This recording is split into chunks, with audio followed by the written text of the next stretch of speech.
menghidangkannya kepada si kucing. Si kucing segera melahapnya dan badannya pun kejang-kejang lalu mati. Saya terkejut dan jelas marah, langsung saya berteriak, "Hei, kau sudah gila ya? Kau racuni kucing itu hanya karena telah mencakarmu 3 kali." Istri saya hanya tersenyum saja sambil berkata, "Satu, sejak saat itu saya tidak pernah lagi memarahi istri saya." Bapak Ibu Saudara, mengapa Lai Purba ini tidak memarahi istrinya? Karena takut. Apakah takut kepada istrinya atau takut kepada racun yang akan mematikan?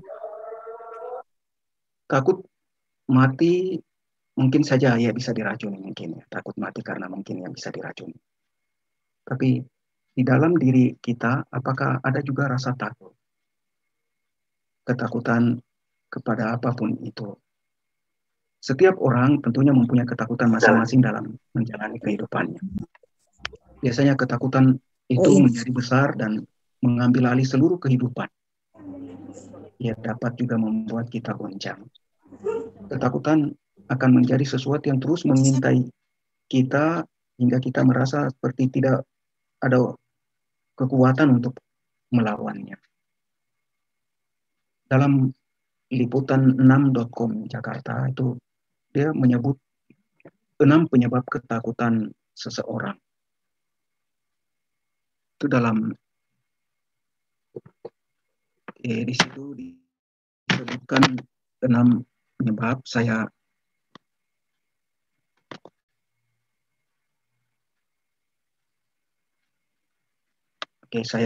sebutkan untuk kita ya. Pertama itu rasa takut akan penolakan. Jadi banyak orang yang menghindar untuk masuk ke dalam suatu hubungan atau lingkungan yang baru karena takut ditolak. Bahkan seseorang yang sudah menikah pun bisa memiliki ketakutan seperti itu. Dalam kehidupan sehari-hari juga bisa saja ketakutan ini sering muncul, seperti kita takut pada atasan kita, mungkin dia menolak permintaan kita untuk kenaikan gaji, bahkan kita bisa takut juga kalau tidak ada seseorang yang tertarik dengan kita. Kenapa ya, saya ini cukup ganteng atau saya cukup cantik, tapi kok tidak ada yang tertarik. Ini sebenarnya tanda-tanda memang takut akan penolakan. Hal yang kedua, rasa takut akan kegagalan.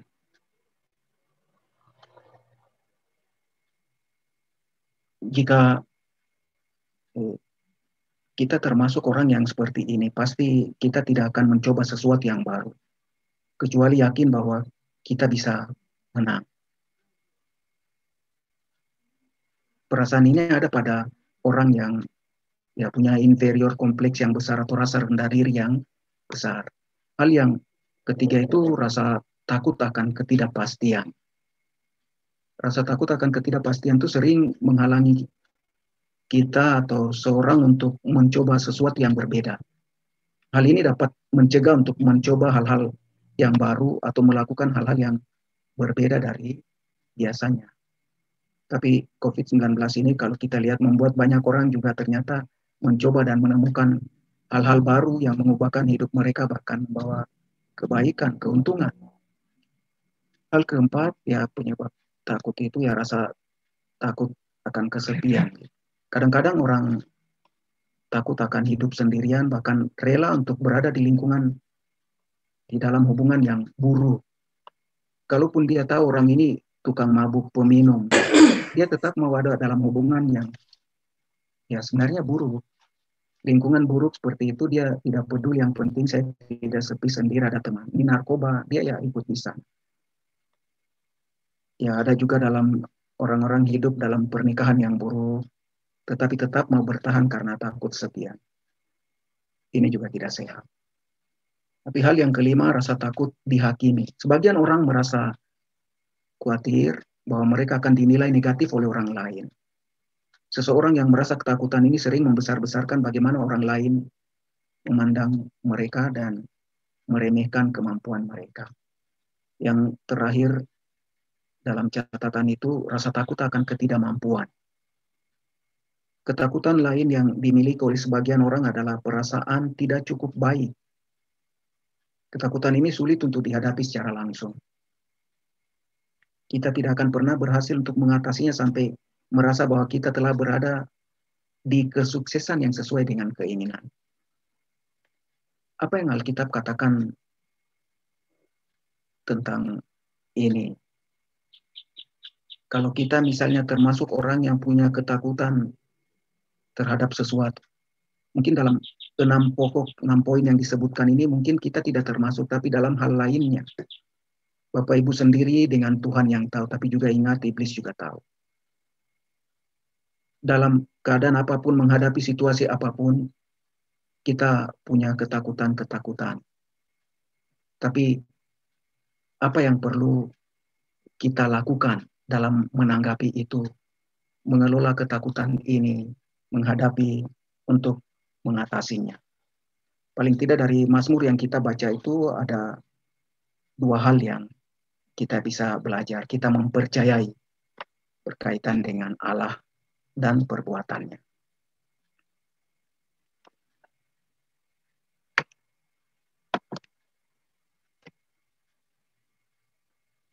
Ini yang pertama kita belajar. Kalau ada takut tentang karena apapun ya, sebab apapun menghinggapi kita, ada dalam hidup kita, dalam hari-hari kita, dalam usaha kita, perjuangan kita, rumah tangga kita.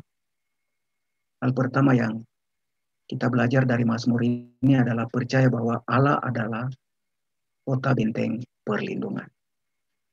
Mungkin ada hal-hal tertentu yang memang membuat kita bisa merasa sangat terancam.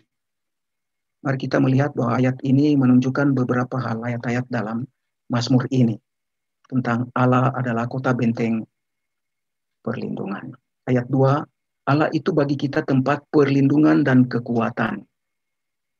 Sebagai penolong dalam kesesakan, sangat terbukti. Wow, luar biasa. Ini sebenarnya pemazmur ini sedang memberi kesaksian. Allah itu tempat perlindungan pada waktu kita merasa tidak aman. Allah itu memberi kekuatan pada saat kita lemah tidak berdaya. Allah itu sebagai penolong.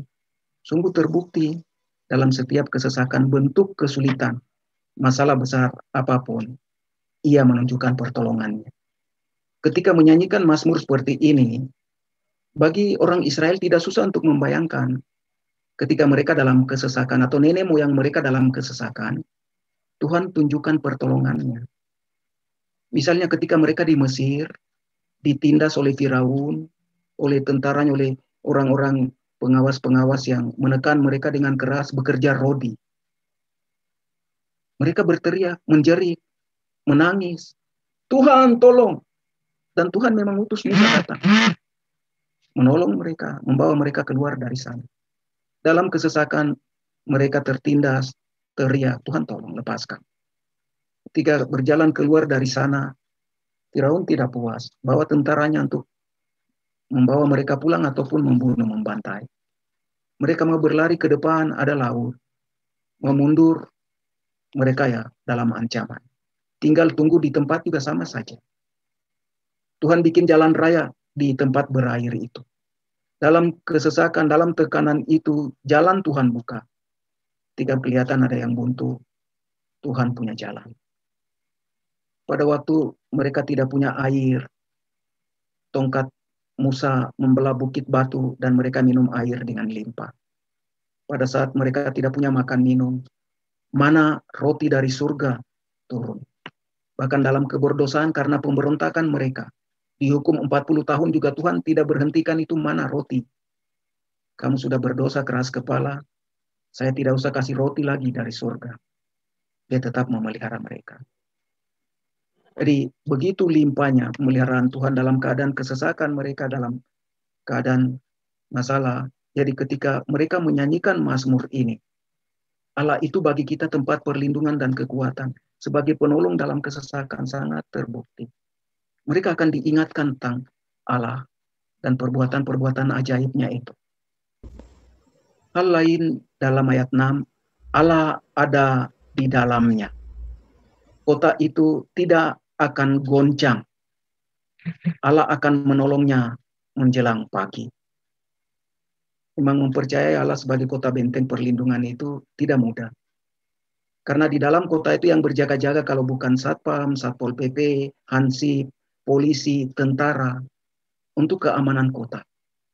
Itu kalau dalam konteks kita. Kalau mereka memang ada juga penjaga-penjaga. Dan sebuah kota zaman dulu itu pasti ada tembok yang mengelilinginya. Kalau tidak, aduh, setiap saat mereka dapat diserang musuh dan lain-lain. Di dalam kota Allah ini, Allah ada di dalamnya. Kota itu tidak akan goncang. Kalaupun diserang dengan diperlakukan seperti apa, Allah akan menolongnya menjelang pagi. Artinya sebelum apa-apa terjadi begitu, Allah sudah mendahului untuk menyelesaikan masalahnya. Ayat lain, ayat 8, Tuhan semesta alam menyertai kita. Kota benteng kita ialah Allah Yakub. Kenapa Yakub? Kalau mereka berkisah tentang Yakub dalam kesulitan ini, Tuhan tolong. Dalam masalah ini, Tuhan lepaskan. Dalam persoalan yang berat seperti ini, Tuhan memimpin, melihara, membukakan jalan. Nama Yakub ini kemudian hari diubah jadi Israel dan 12 suku. Ini Mazmur ini dinyanyikan oleh keturunannya. Ketika mereka menyebut Allah Yakub, kita ini umat pilihan Allah, biji mata Allah, diperlakukan khusus. Masa Allah membiarkan kita? Dia menyertai kita. Karena kita umat pilihannya. Tuhan semesta alam menyertai kita. Kota benteng kita ialah Allah Yakub, ayat 12. Mari kita perhatikan Tuhan semesta alam, Tuhan semesta alam. Artinya semesta alam ini, langit bumi ini adalah ciptaan Allah. Kalau langit bumi yang besar seperti ini dia bisa ciptakan. Dan dia tidak lelah, tidak capek mengurusnya, memperhatikan. Masa kita yang kecil ini mau diabaikan.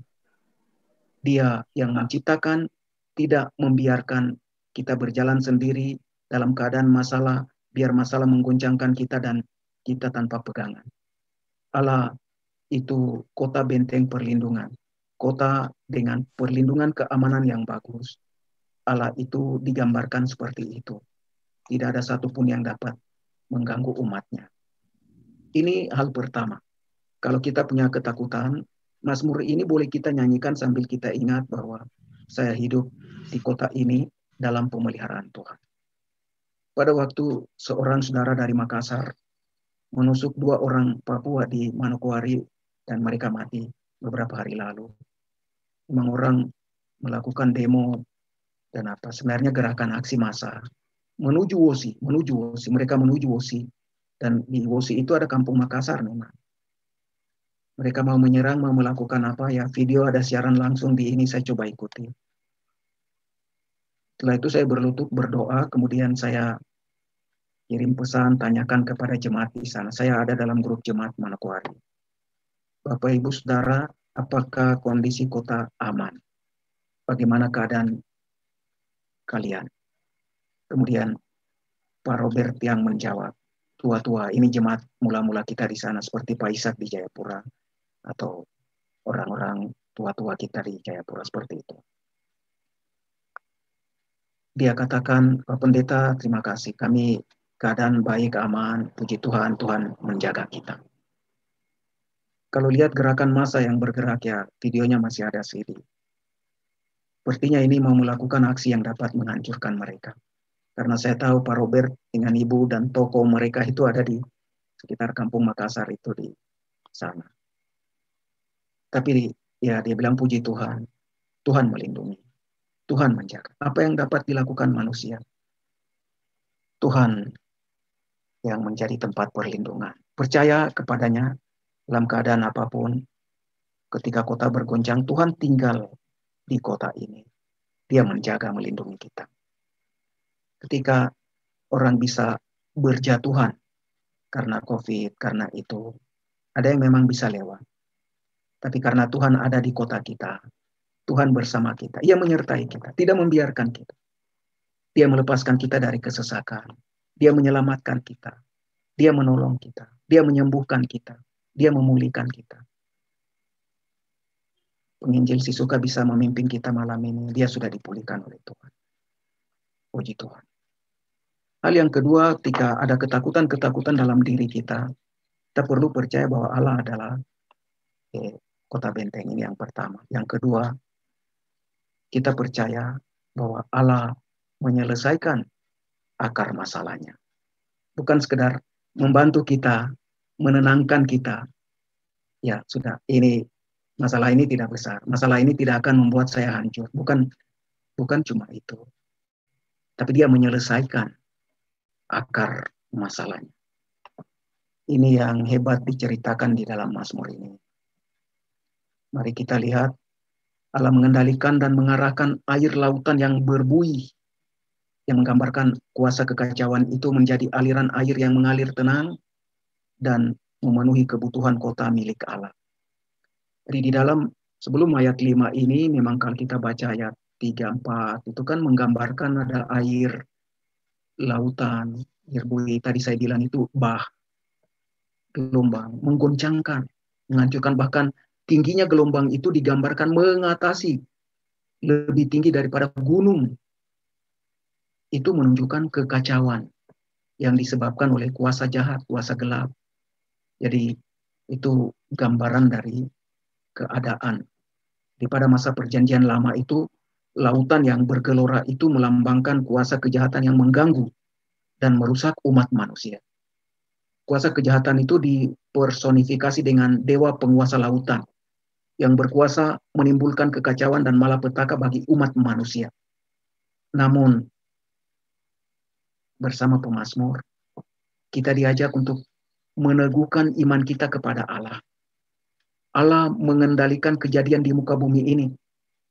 Bahkan Allah mengontrol air bah kekacauan yang melanda dunia ini menjadi aliran air yang mengalir dengan tenang, yang dapat memenuhi kebutuhan kota milik Allah. Ini tentang kekacauan, tapi sumbernya di sana Allah mengatur, mengontrol, mengendalikan, sehingga dapat membuat itu tidak terlalu membuat kita jadi rusak dan hancur. Allah membereskan sumber masalahnya. Di dalam ayat 9 dikatakan, pergilah, pandanglah pekerjaan Tuhan yang mengadakan pemusnahan di bumi. Ia menumpulkan tombak. Ia membakar kereta perang dengan api. Jadi ini sumber-sumber yang membuat itu orang takut. Ada peperangan, ada busur panah, ada tombak, ada kereta-kereta perang. Tuhan bakar, Tuhan tumpulkan tombaknya. Busur panahnya dipatahkan, peperangan dihentikan. Jadi sumbernya, sumber masalah yang bikin orang takut itu Tuhan yang selesaikan. Kalau kita bertanya, kalau begitu kenapa saya sampai hari ini masih takut? Mungkin kita belum datang kepada sumber kepercayaan kita, Tuhan itu. Kita belum datang serahkan sepenuhnya. Serahkan diri kita, hati kita, hidup kita, masalah kita. Mungkin kita lebih percaya pada diri kita, kekuatan kita, kepintaran kita, pengalaman kita, keuangan kita, atau apapun itu. Jadi ketika kita mengandalkan yang lain, Tuhan akan membiarkan kita, biar kau rasakan dulu. Masalah, tantangan apa.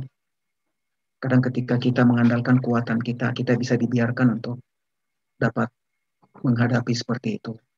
Tapi mari kita ingat, Mazmur ini mengarahkan kita untuk percaya bahwa Tuhan Allah pencipta, dia dapat membereskan akar masalahnya. Sumber masalahnya, akar persoalannya. Sehingga kita tenang, masalah bisa selesai tuntas. Termasuk juga masalah yang terjadi atas kita karena dosa kita. Kita berbuat dosa bisa saja ada masalah ke atas hidup kita.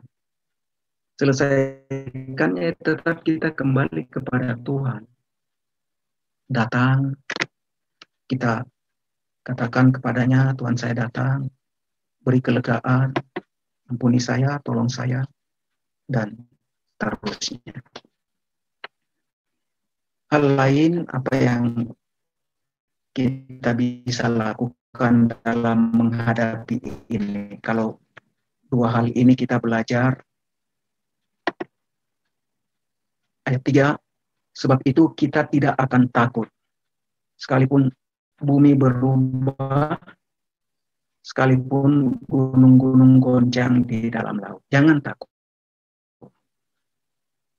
Kita tahu Allah kota benteng kita. Bapak Ibu, itu yang kita belajar dua hal, bahwa Allah adalah kota benteng, tempat perlindungan kita.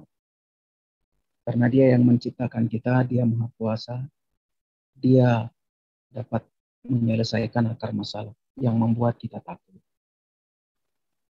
Mari kita jangan takut. Itu pertama. Yang kedua, kalau ketakutan datang karena masalah tertentu, diamlah. Dan ketahuilah apa yang harus kita ketahui, bahwa Tuhan itu Allah. Dia yang menciptakan kita. Kita memilih kita jadi umatnya. Dia dapat menolong, melindungi, menjaga, memelihara. Diam itu, di dalam diam itu selain mempercayai Dia, dalam diam itu juga kita sebenarnya berdoa dan berserah diri kepadanya. Tidak buru-buru cari jalan, tidak tergesa-gesa tempuh ini itu. Tapi kita tinggal diam, berdoa, berserah diri, melihat Dia mengambil langkah menyelesaikan untuk kita. Itu firman Tuhan untuk kita.